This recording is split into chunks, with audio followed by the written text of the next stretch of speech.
Oi, meus amores, tudo bem? Aulinha de Sociologia. Hoje nós falaremos dos conceitos de cultura. Fica comigo, ok?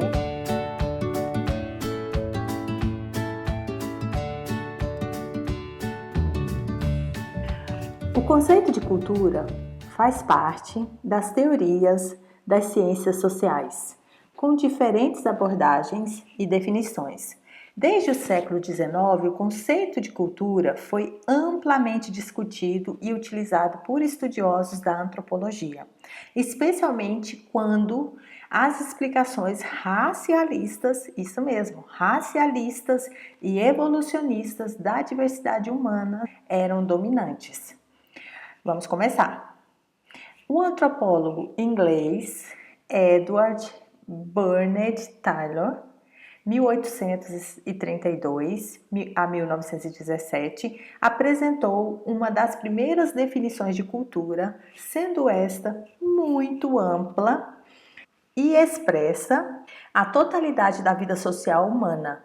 Para ele, a cultura é o conjunto complexo de conhecimentos, crença, moral, arte e direito, além de hábitos e costumes adquiridos pelo indivíduo em uma sociedade, ou seja, muita coisa. Ele escreveu um livro chamado Cultura Primitiva. Nesse livro, ele expõe sua análise das origens e dos mecanismos de uma evolução da cultura em várias sociedades. Para ele, a diversidade cultural que se observa entre os povos contemporâneos reflete os diferentes estágios evolutivos de cada sociedade, em uma escala que varia do mais primitivo, representado por povos tribais, ao mais desenvolvido, alcançado pelos europeus. Contrapondo a essa visão evolucionista, e diga-se de passagem, errada, segundo a qual a humanidade segue uma trajetória comum, o antropólogo alemão Franz Boas, 1858 a 1942, recusou qualquer generalização que não pudesse ser demonstrada por meio de pesquisa concreta em sociedades determinadas. Para ele, cada cultura é única e deve ser analisada de modo aprofundado e particular. Existem, portanto, culturas e não a cultura, só cultura sem S. E é essa diversidade cultural que explica as diferenças entre as sociedades humanas. O antropólogo inglês Bronislaw Casper Malinowski, 1884 a 1942, afirmava que, para fazer uma análise objetiva, era necessário examinar as culturas em seu estado atual, sem preocupação com as suas origens. Concebia as culturas como sistemas funcionais e equilibrados, formados por elementos interdependentes que lhes davam características próprias, principalmente no que dizia respeito às necessidades básicas, como alimento, proteção e reprodução, etc. Malinowski desenvolveu a ideia de observação participante. Para ele, não se podia analisar uma cultura externamente ou mesmo à distância, pois só vivendo determinado tempo na sociedade a ser pesquisada, se podia conhecer as relações entre a cultura e a vida social. Lembrando que observação participante é um item obrigatório para todo antropólogo fazer trabalho de campo. Agora vamos falar das mulheres. São duas mulheres que fizeram diferença. Ruth Benedict desenvolveu o conceito de padrão cultural, destacando a prevalência de homogeneidade e coerência em cada cultura. Em suas pesquisas, identificou dois tipos culturais extremos: o apolíneo, representado por indivíduos conformistas, tranquilos, solidários, respeitadores e comedidos na expressão dos seus sentimentos, e os dionísicos, que reunia os ambiciosos, os agressivos, individualistas e com tendências ao exagero afetivo. De acordo com ela, entre os apolíneos e os dionísicos, haveria tipos intermediários que mesclariam algumas características dos dois tipos extremos.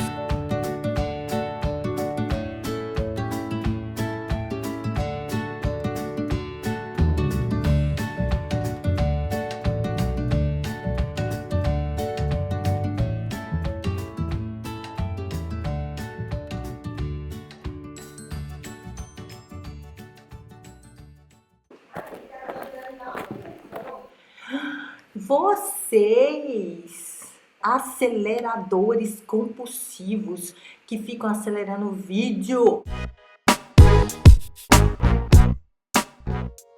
Igor, essa foi para você. Igor Gabriel. Nós veremos agora Margaret Mead, que por sua vez investigou o modo como os indivíduos recebiam os elementos da cultura e a maneira como isso formava a personalidade deles. Suas pesquisas tinham como objeto as condições de socialização da personalidade feminina e da masculina. Ao analisar os Arapesh, os Mudugu-Mor e os Chambuli, 3 povos da Nova Guiné, na Oceania, Mead percebeu diferença significativa entre eles. Entre os Arapesh, homens e mulheres recebiam o mesmo tratamento, ambos eram educados para serem dóceis e sensíveis e para servir aos outros. Também entre os Mudugu-Mor não havia diferenciação. Indivíduos de ambos os sexos eram treinados para a agressividade, caracterizando-se por relações de rivalidade e não de afeição.